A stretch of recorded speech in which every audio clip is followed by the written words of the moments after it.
Welcome back to Can It Creamy. Okay, the whole lemon is gonna go into the blender. Some almond milk, some vanilla pudding mix, and some plain yogurt. Oh, there we go. And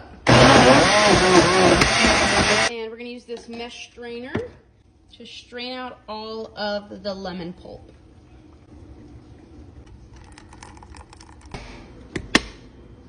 Into the freezer for 24 hours.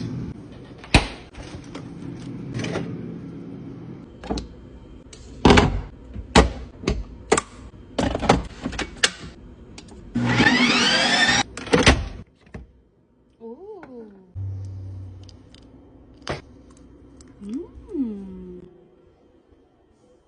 Taste test. It's like a little palate cleanser. I like it. 7.3 out of 10.